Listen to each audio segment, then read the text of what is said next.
রডের ভেরিয়েশনটা এভাবেই আসে যে তার এখানে এই পরিমাণ রড আসতে বলে তার পাশের ল্যান্ডে যে সেম আসবে এরকমও না, তার বেশিও আসতে পারে এবং কমও আসতে পারে। আমরা কোপার কনসালটেন্সি একটা বিল্ডিং ডিজাইন করতে গেলে first of all digital survey করতে হয়। সার্ভে পরে যায় সয়েল টেস্টের পরে আর্কিটেকচার, স্ট্রাকচার, প্লাম্বিং, ইলেকট্রিক্যাল এবং 3D এবং এস্টিমেটিং কস্টিং এই পার্টগুলো টার্মে কমপ্লিট করতে হয় এবং অ্যাপ্রুভাল প্ল্যান বা জমা দিতে হয়, অ্যাপ্রুভাল প্ল্যান অ্যাপ্রুভ দিতে হয়। এই টার্মগুলো কমপ্লিট করেই আসতে হয়। সুপ্রিয় দর্শক মণ্ডলী, আসসালামু আলাইকুম। আমি শেয়ার ইঞ্জিনিয়ারিং কমিশনের পক্ষ থেকে ইঞ্জিনিয়ার জুবাইর আহমদ বলছিলাম। আমাদের আজকে আরো একটি ক্লায়েন্টের গল্প শোনাবো। আমাদের সম্মানিত ক্লায়েন্টের নাম হচ্ছে আশিকুর রহমান সাইম। তার ডিজাইনটি করেছিলাম আমরা মনিরামপুরে তেল পাম্পের একদম অপোজিটে, 4 তলা বিল্ডিং আমাদের ডিজাইন করা এবং ফাউন্ডেশন দেওয়া আছে এখানে 5 তলা। এখন হচ্ছে তার বিল্ডিংটা আমাদের ডিজাইন থেকে টু জেড কনসালটেন্সিতে আমরা কাজ করতেছি। এখন চলমান অবস্থায় আছে, ফ্লোর ঢালাই কমপ্লিট হয়ে গেছে এবং ওইখানে স্ল্যাবের কাজটা হবে, ফার্স্ট ফ্লোরে স্ল্যাবের শীঘ্রই। এখন আমাদের সম্মানিত ক্লায়েন্টের কাছ থেকে আমরা আজকে শুনবো যে সে আমাদের জার্নিটা বা সে কোথায় আমাদেরকে খুঁজে পেয়েছেন বা কিভাবে আমাদের সাথে জার্নিটা পার করলেন। জি, ধন্যবাদ। বিষয়টা আমি আপনাদের অনেক আগে থেকে আর কি জানি যে আপনাদের অনেক ভালো ভালো কাজ আপনারা করেন। তো সেই পরিপ্রেক্ষিতে আমি আপনাদের কাছে আমার এই কাজটা দিই। আলহামদুলিল্লাহ আমার প্রথম থেকে যে কাজটা হয়েছে, আপনারা এক্সিকিউশন করছেন, ডিজাইন করছেন, অনেক পরিশ্রমী করছেন এবং আমার জায়গাটা একটু সমস্যা থাকার কারণে আপনাদের অনেক পরিশ্রমী করা লাগছে আর কি। সেজন্য আসলে আমি কৃতজ্ঞতা জ্ঞাপন করছি। আর আমার এই যে বিল্ডিংটা যেটা আপনি ডিজাইন করছেন, আমি তো অনেক মানুষকে দেখালাম, সবাই খুবই স্যাটিসফাইড, আমার বাসার লোক খুবই স্যাটিসফাইড এবং আপনাদের বিল্ডিং এর যে কাজগুলা আসলে যেভাবে কোড অনুযায়ী করে সেটা আসলেই আপনার একটা বিল্ডিং এর জন্য যে উপযুক্ত যে জিনিসগুলা মেনটেন করা লাগে সেটা আপনারা করছেন। অনেক কিছু শিখলাম আর কি। একটা বিল্ডিং করা মানেই কিন্তু শুধু বিল্ডিং করা, ইঞ্জিনিয়ারদের দিলাম করে দিল এরকমও না, আমাদেরও অনেক কিছু শেখার আছে। সেই জিনিসগুলো আমি শিখলাম আর কি আপনার কাছ থেকে। তো খুবই সুন্দরভাবে যে ফাইলটা আজকে সাবমিট নিলাম আর কি আপনাদের কাছ থেকে টোটাল দিলেন, কাজ আমার অনেক দূর হয়েও গেছে। তো খুবই ভালো লাগলো আপনাদের সাথে থেকে এত পর্যন্ত। খুবই কৃতজ্ঞতা আর কি আজ আপনাদের প্রতি। আচ্ছা, আপনি যখন মনে করেন যে মনিরামপুরে, তো আমরা তো এটাকেও আমরা সাইট সুপারভিশনে গিয়েছি। প্রথমে তো ফার্স্ট অফ অল আমরা আপনার ল্যান্ড ডিজিটাল সার্ভে করলাম, তারপরে এটা করলাম টোটালাইজেশন মেশিনের সাহায্যে। এটা তো আপনি কখনো দেখেন না? এটা আমি আগে কখনোই দেখিনি যে আপনারা যে মেশিন দিয়ে টোটালাইজেশন দিয়ে যে সার্ভেটা করলেন। তো এটা জিনিসটা কি অ্যাকুরেট, যেটা জিনিসটা যে মাপে অ্যাকচুয়াল পরিমাণ এদিক ওদিক নাই, এটা জিনিসটা খুব ভালো লাগলো যা অত্যাধুনিক প্রযুক্তির মাধ্যমে যে আমরা এই জিনিসটা করলাম। তারপরে হচ্ছে আপনার যে রডের যে আমরা আজকক মানে ভূমিকম্প সহায়ন করার জন্য যে স্ট্রাকচার ইঞ্জিন আমাদের স্ট্রাকচার ডিজাইনটা করছে, হ্যাঁ, এর জন্য আপনার হয়তো বা আপনার মাটির লটের টিএসএফটা কম, এজন্য রড মানে একটু বেশি জি, আসে। রড এর একটু জন্য বেশি। আপনার সাইড থেকে মানে অনেক কথা শুনতে হয়েছে অনেক মানুষের। না, তবে কি ভাই, বিষয়টা হচ্ছে কি, এখন দেখেন ভূমিকম্প হচ্ছে চারিদিকে। তো আমাদের নিরাপত্তার বিষয়গুলো কিন্তু এই বিল্ডিং এর বিশেষ করে আপনারাই কিন্তু ইনশিওর করবেন যে বিল্ডিংটা আপনাদের স্ট্রাকচার ইঞ্জিনিয়ার আছে, তারাই কিন্তু দেখে বলবে যে কত মিলি রড কেমন কি লাগবে না লাগবে। আমাদের নিজেদের কথায় তো কিছু হবে না, আমাদের নিজেদের অনেক কিছু দেখছি, এগুলো দিয়ে কিছু হবে না। আচ্ছা, আপনার যে মানে আপনার যে বিল্ডিং এ রডটা ইউজ করা হয়েছে, যে মিলি বা যে পরিমাণ বা কলম সাইজ, ফুটিং সাইজ, ঠিক আছে, এটা আপনি তো আশেপাশে মনে হয় তো কখনোই দেখেন না, কখনোই থেকে বড় বিল্ডিং ও হয়েছে হ্যাঁ, মনিরামপুরে।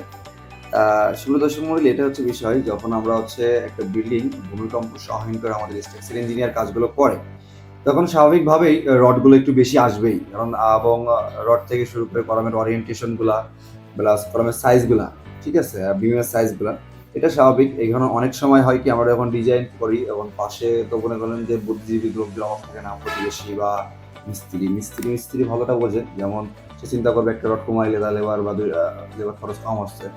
আর পাশের বাড়ির লোক চিন্তা করে যে আমি একটু এখানে পন্ডিত করতে পারলে মনে হয় যে বেটার হবে। কিন্তু এক এক জায়গার সয়েল ক্লাসিফিকেশন আলাদা এবং সয়েলের লোডটা ট্রান্সফার হয় আলাদা।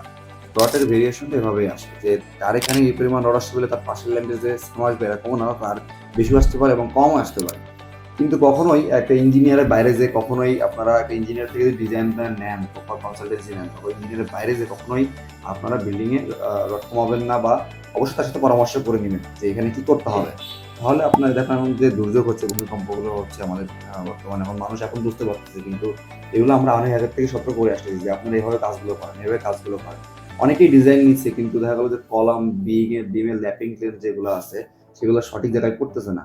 তার ফলেও কিন্তু রড দিয়ে আমরা ভূমিকম্প সহায়ন করেও কিন্তু কোনো লাভ হচ্ছে না। ওই যে যারা সচেতন নাগরিক, যেমন আমাদের সায়েম ভাই আমাদেরকে খুবই আহ, তার কাজগুলো যখনই হয় তখনই আমাদেরকে দেখায়, আমাদের সাইডে ডাক দেয়, প্লাস ভিডিও কলে দেখায়, যখন না থাকে আমাদের ছবি তুলে পাঠায়। এভাবে কিন্তু সে কাজগুলো করে, তার কাজগুলো কিন্তু সে করে নিচ্ছে, আমরা অবশ্যই তাকে সাপোর্ট দিচ্ছি, এমন না। এখন আপনি যদি আমাদেরকে না বলেন তাহলে তো আমরা, আপনি বুঝতে পারবো না কাজ কখন কি হয়ে যাচ্ছে। না, আপনি সবারই মিস্ত্রি, সবারই হ্যাঁ মিস্ত্রির কথা যে কাজ করে চলে যাবেন তাহলে এটা আপনারই ভুল হবে।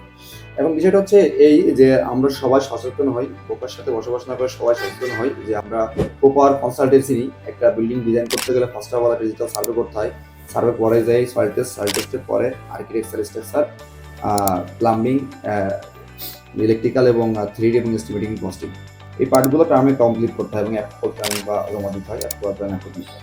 এই টার্মগুলো কমপ্লিট করেই আসতে হয় এবং সায়েম ভাই সেক্ষেত্রে আমাদের এই টার্মগুলো কমপ্লিট করে আসছে এবং তার অলরেডি হচ্ছে একটা রাস্তা ঢালাই হবে এবং এবং হচ্ছে সাইম ভাই, যদি আপনি আমাদের পক্ষ থেকে আমাদের সার্ভিস সম্পর্কে আমার কেমন লাগছে, আপনার সবকিছু মিলাই আপনার বাসা বা ফ্যামিলি বা আপনার, আপনি তো অনেকের নিয়ে আসছেন, আপনি আম্মারে নিয়ে আসছেন, আপনার বাবারে নিয়ে আসছেন, আপনার বন্ধু বান্ধব নিয়ে আমার অফিসে আসছেন, ঠিক আছে। আপনার আসতে তো আলাদা করতে কষ্ট হয়েছে, আমাদের 10-এর অফিস।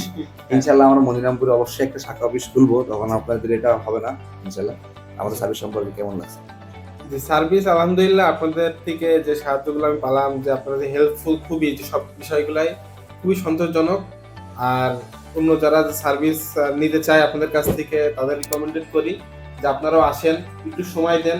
হয়তো ইঞ্জিনিয়ারিং এর এখানে একটু সময় বেশি লাগবে, কিন্তু আপনার বিল্ডিং এর যে নিরাপত্তা বলেন, সবকিছু সুন্দর একটা বিষয় আছে, সবগুলো ইনশিওর কিন্তু ভাইরাই করবে। তো এই বিষয়গুলো আর কি ভাইদের থেকে আমি পাইছি। তো সবকিছু মিলাই আলহামদুলিল্লাহ খুবই ভালো একটা সার্ভিস পাইছি, আপনাদের রিকমেন্ডেড থাকলে। সুন্দর মন্ডলী, আজকে আমাদের আশিকুর রহমান সায়েম ভাইয়ের এখানে গল্পটা শেষ করলাম তার, এবং তার বাড়িটা একটু দেখাই দিই আপনাদের। তার এই সুন্দর বাড়িটা দেখেন কতটা সুন্দর। নিচে আমাদের হচ্ছে, নিচেটা হচ্ছে আমাদের একতলা দুতলা কমার্শিয়াল, উপরে হচ্ছে দুটো রেসিডেন্সিয়াল, ঠিক আছে। পুরো বিল্ডিংটা আমাদের কমার্শিয়াল পারপাসে ইউজ করা হবে, বাট দুইটা মেনলি কমার্শিয়াল পারপাসে ইউজ করা হবে। ধন্যবাদ, আজকে এখানে শেষ।